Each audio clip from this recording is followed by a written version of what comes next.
So hello everyone and welcome back to the Ayurvikalp YouTube family. तो आज के इस वीडियो में हम एमसीक्यू डिस्कशन सेशन का सेकंड पार्ट यहाँ पे स्टार्ट करें। तो चलिए आज के इस वीडियो को हम स्टार्ट करते हैं। So the first question is that प्रमेयघ्न चिकित्सा का प्रयोग किस आवृत्तवात में करना चाहिए। तो इसके ऑप्शंस है, देखो ऑप्शंस क्या है हमारे सामने, रक्तावृत्तवात या फिर मांसावृत्तवात, शुक्रावृत्तवात या फिर मेदावृत्तवात। तो क्वेश्चन क्या है, प्रमेयघ्न चिकित्सा मतलब प्रमेह का नाश करने के लिए हम जो भी चिकित्सा करते हैं उसके जैसे ही चिकित्सा, सेम चिकित्सा किस प्रकार के आवृत्तवात में करनी चाहिए। तो इसका आंसर क्या होना चाहिए आपके हिसाब से सोचने आपको, and the correct answer is मेदावृत्तवात। ठीक है, तो इसका रेफरेंस क्या दिया है, अष्टांग हृदय चिकित्सा सान में इसका रेफरेंस आया है। तो देखो इसको कैसे याद रखेंगे हम, आपको पता है कि प्रमेह मतलब जो भी कुछ डायबिटीज़ मेलिटस या फिर टाइप 2 डायबिटीज़ आप इसको कंसिडर कर सकते हैं प्रमेह को। जो टाइप 2 वाला डायबिटीज़ होता है ना, वो मोस्टली जो मेद वाले लोग होते हैं ना उनमें होता है, राइट। क्योंकि जो मेद बढ़ा हुआ होता है उनका, तो उसी कारण एक्स्ट्रा जो फैट्स वगैरह होते हैं उसके कारण वो जो शुगर वगैरह बढ़ती है, दैट इज़ हम उससे कंपेयर कर सकते हैं कि जो मेद वाले लोग होते हैं मतलब ज़्यादा अपत्य निमित्त जो प्रमेह हम मानते हैं ना, उसको हम यहाँ पे कंसिडर कर सकते हैं। तो मेद एंड प्रमेह थोड़ा रिलेशन हमें पता होता है, तो उसी हिसाब से यहाँ का आंसर आपको जज करना है। ठीक है, तो चलो नेक्स्ट क्वेश्चन हम देखते हैं। And the next question is that Charak के अनुसार नाड़ी स्वेदार्थ नाड़ी की लंबाई कितनी होनी चाहिए। मतलब जो भी हम नाड़ी स्वेद देते हैं किसी पेशेंट को, तो चरक के अनुसार उसकी लंबाई कितनी होनी चाहिए, दैट वो नाड़ी की लंबाई कितनी होनी चाहिए। ठीक है, ऑप्शन है 3 व्याम, 2 व्याम, 1 व्याम या फिर B+C दोनों ऑप्शन। मतलब व्याम एक यूनिट दिया हुआ है, उसका कन्वर्जन हम आपको बाद में बताएंगे कि एक व्याम मतलब कितना होता है, बट अभी यहाँ पे लर्न करने के लिए आपको ध्यान में रखना है कि नाड़ी की लंबाई कितनी होनी चाहिए। सो इसका आंसर है 1 व्याम। ठीक है, तो इसका रेफरेंस क्या है, चरक सूत्र स्थान 14 अध्याय में।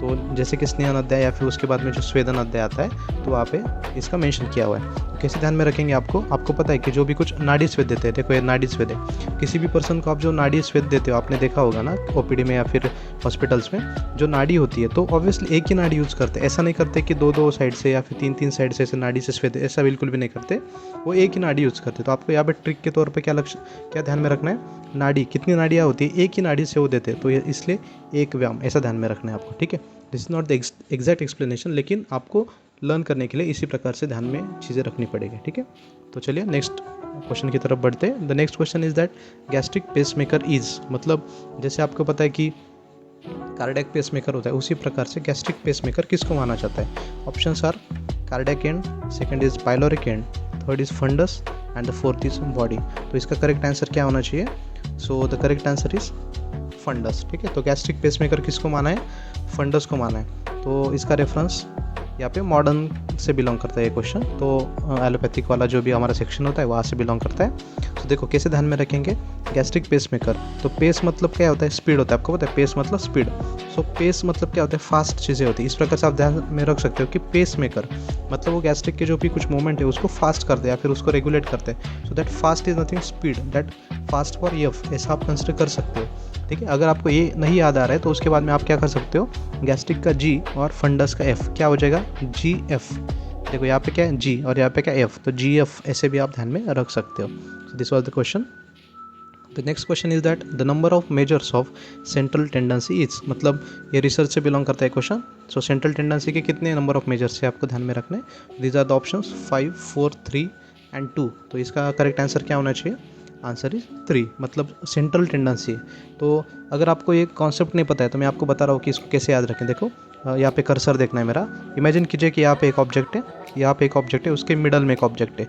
तो दोनों साइड में अगर कोई ऑब्जेक्ट होगा तो उसके सेंटर में एक आध चीज़ हो सकती है, राइट।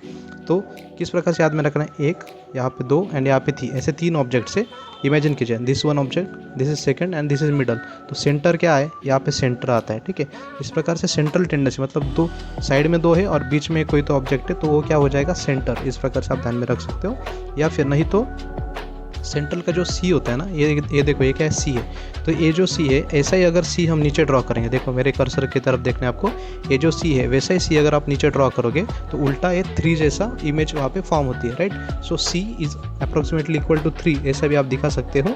या फिर जैसे मैंने आपको बोला कि अगर ये 3 ऑब्जेक्ट है, this is one object, this is one object and जो सेंटर है 1, 2 और उसके बीच वाला एक सेंटर है, तो दैट इज सेंट्रल, ऐसा आप ध्यान में रख सकते हो। तो कितने हो जाएंगे, 3। तो सेंट्रल टेंडेंसी कौन से, मीन, मीडियन, मोड। अगर आपको कॉन्सेप्ट पता है तो ट्रिक ध्यान में रखने की ज़रूरत नहीं है, लेकिन जिनको कॉन्सेप्ट नहीं पता है वो इस प्रकार से ट्रिक ध्यान में रख सकते हैं। चलो नेक्स्ट क्वेश्चन क्या है हमारा, चरक के अनुसार वचाधिकृत का प्रयोग कौन से अपस्मार के प्रकार में किया जाता है। तो इसका आंसर क्या होना चाहिए, ऑप्शन आर वात कफज अपस्मार, देन वात पित्तज अपस्मार, पित्त कफ एंड त्रिदोषज अपस्मार। तो इसका आंसर क्या होना चाहिए, देखो चरक ने वचाधिकृत जो दिया है वो किस प्रकार के अपस्मार में यूज़ करना चाहिए, ऐसा उन्होंने क्वेश्चन पूछा है। तो उसका उत्तर क्या दिया है, देखो वात कफ, इसका रेफरेंस क्या आएगा, चरक चिकित्सा 10 में से ये क्वेश्चन लिया गया है। तो देखो इसको कैसे ध्यान में रखेंगे, आपको वचादि, वचा का अगर इसको इंग्लिश में लिखेंगे हम तो वचा का व फॉर क्या जाएगा, वी जाएगा, और वचादि को लिखते समय जो सी एच है ना यहाँ पे सी लिखेंगे हम, तो जो च है ना, च को लिखने के लिए हम क्या लिखेंगे, सी, अगर इंग्लिश में ट्रांसलेट करेंगे वी फॉर व एंड च के लिए हम सी लिखते हैं। तो वी को क्या कंसिडर करना है, वात कंसिडर करना है, एंड सी को क्या कंसिडर करना है, कफ, सी या फिर के, that is one and the same. तो कफ के लिए क्या आएगा, सी आएगा, वी फॉर वात एंड सी फॉर कफ, तो वात कफ। इस प्रकार से आप इसको ध्यान में रख सकते हो, ठीक है। तो चलिए नेक्स्ट क्वेश्चन की तरफ बढ़ते हैं। Phosphorus is a dash dash type of poison. तो फॉस्फोरस किस प्रकार का पॉइजन है, option are metallic irritant, non metallic irritant, metallic corrosive and non metallic corrosive. तो इसका करेक्ट आंसर क्या होना चाहिए, नॉन मेटालिक इरिटेंट। आपको ये बात तो फिक्स पता होती है कि फॉस्फोरस इरिटेट तो ज़रूर करता है, ये आपको पता है, ये हमें पहले से पता होता है कि phosphorus is a kind of irritating, ठीक है। लेकिन अब आपको यहाँ पे क्या ध्यान में रखना है, इज इट मेटालिक और इज इट नॉन मेटालिक। तो आपको पता है कि phosphorus obviously it is not a metallic, right, तो नॉन मेटालिक है। इस प्रकार से आप ध्यान में रख सकते हो। अगर आपको ये भी नहीं पता है कि फॉस्फोरस इरिटेंट होता है तो आपको कैसे ध्यान में रखना है, इरिटेंट का आई और फॉस्फोरस का पी, तो वो क्या हो जाएगा, आईपी एड्रेस वगैरह वाईफाई का जो होता है आपको पता है, इसलिए कैसे ध्यान में रखेंगे, देखो इरिटेंट का यहाँ पे क्या है, इरिटेंट का आई एंड यहाँ पे पी, सो आईपी एड्रेस वगैरह पता है वाईफाई का, उसी प्रकार से आप ध्यान में रख सकते हो, ठीक है। तो चलिए नेक्स्ट क्वेश्चन क्या है हमारा, आर्सेनिक एक कौन से प्रकार का पॉइजन है। So option is metallic irritant, non metallic irritant, metallic corrosive and non metallic. तो ऑब्वियसली आपको भी पता है कि आर्सेनिक किस प्रकार का पॉइजन है, इरिटेंट। ये तो सबको पता होता है कि आर्सेनिक इज ए इरिटेंट। आपने कई बार न्यूज़ में भी सुना होगा कि आर्सेनिक पॉइजनिंग से मतलब बॉडी में इरिटेशन प्रोड्यूस होता है, कई बार डेथ भी हो सकती है। एंड अपने को ये भी पता है कि arsenic belongs to the metallic class, तो इस प्रकार से मेटालिक इरिटेंट है, ठीक है। So the next question is, लाक्षारस निर्माणार्थ जल का प्रमाण कितना लेना चाहिए। ये वेरी इंपॉर्टेंट क्वेश्चन है, दैट इज 4 गुना, 6 गुना, 8 गुना या फिर 16 गुना, इस प्रकार से क्वेश्चन है। तो इसका आंसर क्या होना चाहिए, दैट इज 6 गुना लाक्षारस निर्माण में जल का प्रमाण होना चाहिए। तो कैसे ध्यान में रखेंगे, आई एम टेलिंग यू, तो थोड़ा यहाँ पे नॉन वेज ट्रिक बता रहा हूँ। देखो लक्ष्य मतलब क्या होता है, लक्ष्य मतलब क्या होता है, ध्यान, हमारा ध्यान किस तरफ जाता है। इमेजिन कीजिए कोई भी एक आधा पर्सन है, फॉर एग्जांपल कोई मैन है या फिर वुमेन है, कोई भी ऐसा इमेजिन करना है कि सेक्सी पर्सनैलिटी वाला कोई पर्सन है, ठीक है, सेक्सी पर्सनैलिटी वाला, सेक्सी मतलब 6 ऐसा कंसिडर करना, 6 मतलब 6, ठीक है। तो सेक्सी पर्सनैलिटी वाला कोई भी पर्सन है, उसकी तरफ क्या जाता है, हमारा लक्ष्य जाता है, मतलब क्या, हमारा ध्यान जाता है वहाँ पे। तो लाक्षारस में लक्ष्य कहाँ पे जाता है, सेक्सी पर्सनैलिटी की ओर, तो वहाँ पे 6 गुना, ऐसा आप ध्यान में रख सकते हो, ठीक है। तो चलिए नेक्स्ट क्वेश्चन की तरफ हम बढ़ते हैं। The next question is that data collected on the height of group of student after recording their heights with a measuring tape are which type of data? Answer is, देखो यहाँ पे question option है secondary, primary, discrete या फिर continuous. इसका answer क्या होना चाहिए, आंसर इज प्राइमरी डेटा। ये प्राइमरी डेटा क्यों है, इमेजिन कीजिए कि कोई स्कूल में हम जा रहे हैं एंड वहाँ पे हम कोई स्टूडेंट का ग्रुप ऑफ स्टूडेंट है, उनकी हाइट जो है वो मेजर कर रहे हैं टेप से, एंड उससे जो डेटा हम ले रहे हैं वो किस प्रकार का डाटा है। तो ऑब्वियसली यहाँ पे क्या है, ये हमने वहाँ पे जाके कलेक्ट किया था, ये किसी ने हमें रेडीमेड तो नहीं दिया ना, हमने जाके कलेक्ट किया। सो ये क्या हो गया हमारा, ये हो गया प्राइमरी डेटा, ठीक है। इस प्रकार से हमने देखा है। So the next question is, Vagbhata के अनुसार कौन सा दोषवर्धक आहार रक्त दुष्टि करता है। एंड ऑप्शन आर वात पित्तवर्धक, पित्त कफवर्धक, वात कफवर्धक एंड त्रिदोषवर्धक। तो इसका आंसर क्या आना चाहिए आपके हिसाब से, सो द आंसर इज पित्त कफवर्धक, ठीक है। तो इसका रेफरेंस वाग्भट में दिया है।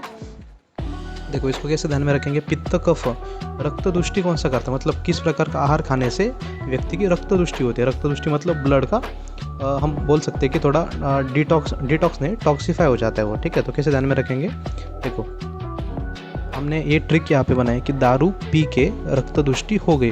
पी के मतलब जो दारू पीते हैं ना लोग, तो इसको हमने इंग्लिश में प्लॉट किया, दारू पी के। तो पी के मतलब क्या है, पित्त कफ, दारू पी के क्या हो गया, रक्त दुष्टि हो गई। इस प्रकार से आपको ध्यान में रखना है, दारू पी के रक्त दुष्टि हो गई, पी फॉर पित्त, के फॉर कफ। इस प्रकार से ध्यान में रखेंगे तो अभी आपको ये क्वेश्चन माइंड में फिट रहेगा, ठीक है। तो दारू पी के रक्त दुष्टि हो गई, इस प्रकार से हमने देखा था। तो चलिए आज के इस वीडियो में हमने कई सारे अच्छे खासे MCQ यहाँ पे कवर किए। तो नेक्स्ट वीडियो में हम फिर से कुछ नए एंड रैंडम एंड उतने इंपॉर्टेंट क्वेश्चंस आपके सामने लाएंगे। We are also planning to bring in front of you the concepts of Charak Chikitsa which will help you to grasp that point far better। तो चलिए नेक्स्ट वीडियो में हम फिर से मिलेंगे, तब तक के लिए चलो गुड बाय।